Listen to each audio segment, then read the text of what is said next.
Hi, I'm here to show you how to set up FulGaz with just a normal home trainer and a speed sensor. So this is the cheapest, easiest way to get FulGaz working. You won't get the interactivity that you get with smart trainers like the Wahoo Kicker.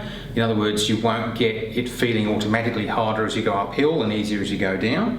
What you will do though is the videos will speed up and slow down depending on how hard you pedal. So you get a lot more interactivity than just watching a video of a random ride.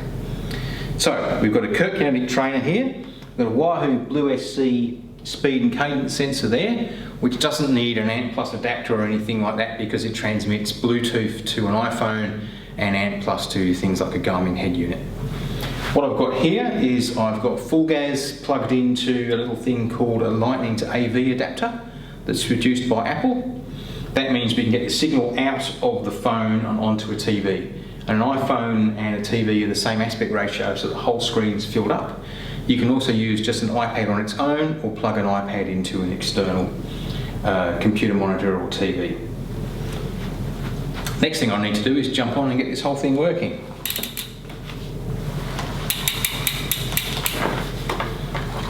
So we'll jump on and press the Get Started button. We can see the device is available to me here. I'll just tick on the Blue SC and through we go now to the rides. Now I can't stress enough how much of a difference it makes if you download the rides first. Even though you might have a really good internet connection, there might be a bottleneck between you and our servers, or your video might download very quickly on the internet, but the Wi-Fi where you actually train may not be that strong, so you might not get such a good signal between your Wi-Fi router and where you train. So it really does help a lot to download the videos first.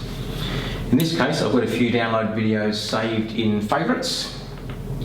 I'll try one here, and there's the video in front of me, and off we go, or off we would go if I started pedalling. So as I was mentioning before, the videos react to your effort when you're in the standard mode that FulGaz uses, which is called Reactive Mode. So if we start pedaling now, I don't need to touch anything, but we'll give it a few seconds. It's picked up my power and off we go. And effectively that's it. So the faster you pedal, the harder you pedal, the faster the videos go. So you can time yourself on Strava segments and so on and so forth and really get into it.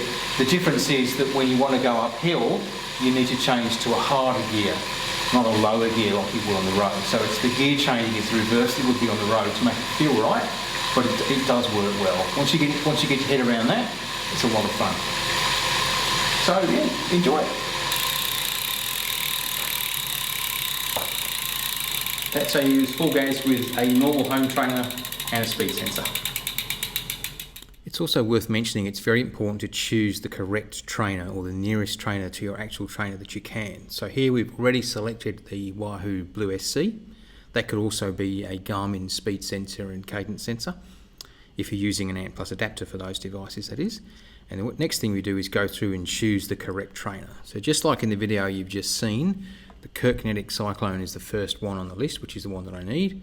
There's also quite a few other trainers for you to choose from. So the aim is to either pick the one that you have, or if you don't, I would use the same brand. And beyond that, if you're using rollers, for instance, you want to pick something with the lowest resistance possible. So the tax flow on setting 0 is going to work a lot better than the tax on setting 10.